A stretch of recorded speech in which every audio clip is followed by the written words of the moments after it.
Yo, what's up guys? Another job, another day. So, update tayo sa project guys.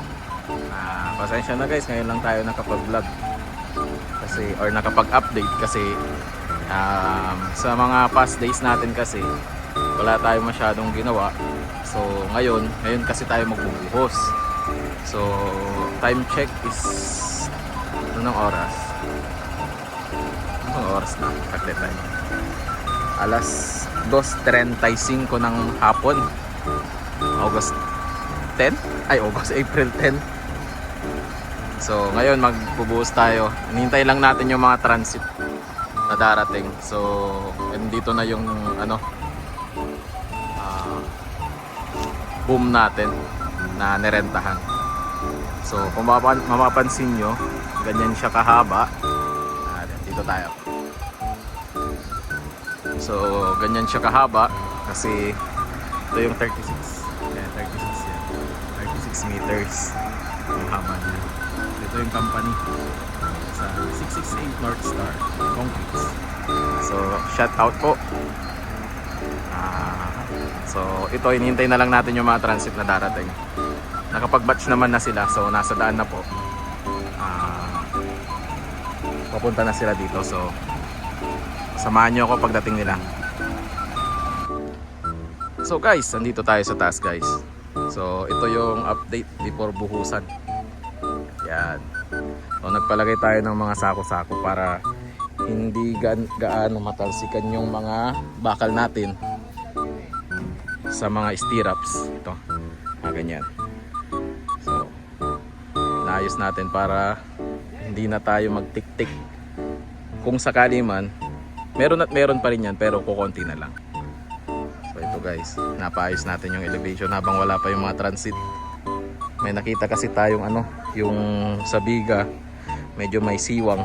Pinapatakpan natin para hindi tumagas yung tubig.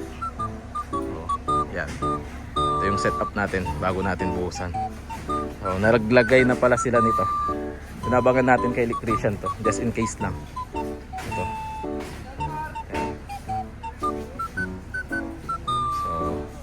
Mamaya na tayo mag-update guys pag nandito na yung mga transit.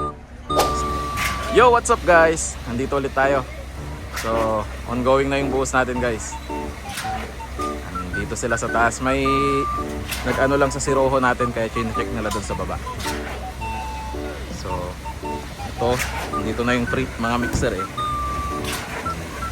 Ito, kapitan natin guys.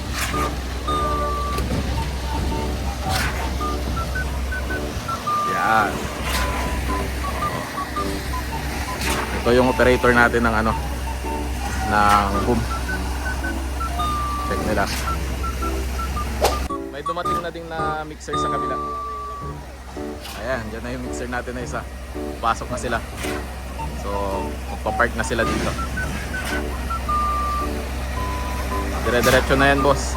Dire-diretso na yan, guys. Pala. Yun. So, update ko kayo mamaya, guys, ulit. So, andito na ngayon na tayo guys, nagbubuhos na po tayo. So, andyan yung mga tropa natin. So, pangatlong transit na yun guys, pangatlo na.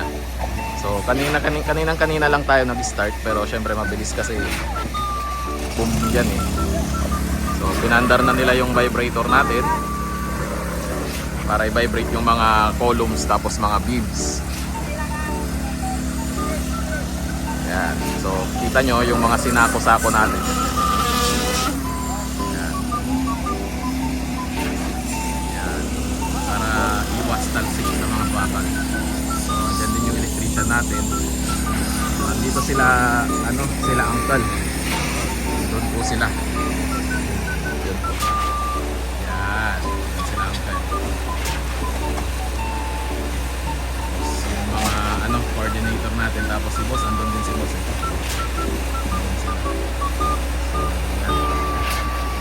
So far nakatatlong transit na po tayo.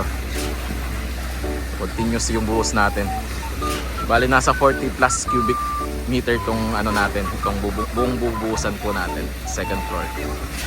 So andun na sila sa area na yon. Kasi may dyan eh, may bumuka yung ano natin, siroho natin, kaya chinecheck nila sa baba. So nakapag-aerial na din tayo. Bali, check na lang natin yung aerial mamaya after nito. So samahan nyo ako guys ulit. Thank you, thank you.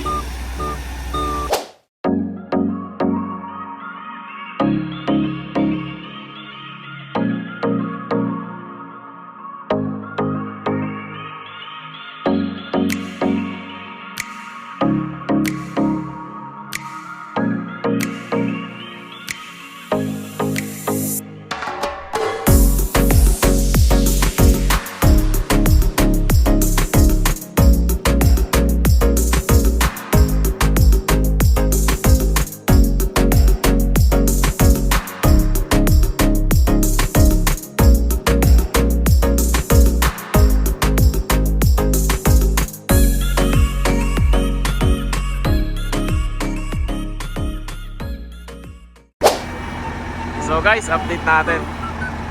Patapos na yung buhos, ito na yung last load natin. So nandyan na sila ngayon, yung area na to. Susunod na lang ito. Bali may laman pa tong mixer na to eh. So papasalamat tayo kay boss. Boss, ano na yung ano mo sir? JCMC po. Oh. Just call my company. Ah, I'll be there. yeah, ito yung mga transit nila, oh, mga pugi yan oh. Yeah, thank you. So yun guys, tapos na tayo. So paalis na yung mga ano natin, yung mga nagbuhos guys oh. Ayun na yung ano natin, yung pump crate. Tapos yan na yung mga transit. Actually nakauwi na yung isang transit ata eh. Yung mga ibang transit nakauwi na. Yan guys. Nakauwi na din yung ano nila, si Boss Jan. So kung magpapabuhos kayo, maganda yung halo nila guys. Affordable naman siya. At quality yung ano na, quality siya. One, galis na. Kasi sunod niya yun.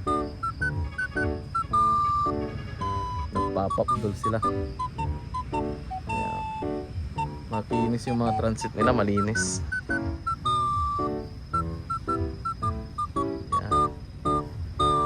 Na sila.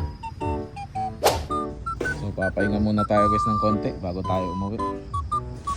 So ayun yung ano nila, coordinator. Pero hindi siya coordinator si sir, marketing ata siya. So dito na lang guys. Samahan nyo kami ulit sa next vlog natin. So bukas siguro magpapafabricate na lang tayo ng mga bakal dito sa site. Tapos yung fabricate na yun para sa poste. At the same time siguro isabay na natin yung ano, pang roof beam natin. Para yung ibang mga boys natin may gagawin. So yung iba distribute natin sa mga sa mga ibang projects. So ganoon na lang guys. Thank you. Salamat sa pagsama ngayong araw. So check nyo na lang yung video na i-edit natin mamaya para dun sa pagbubuhos nila ongoing. So hindi ko lang siya na videohan ng ano ng aerial yung final kasi nalobat yung drone natin. So sige guys, thank you. Salamat ulit.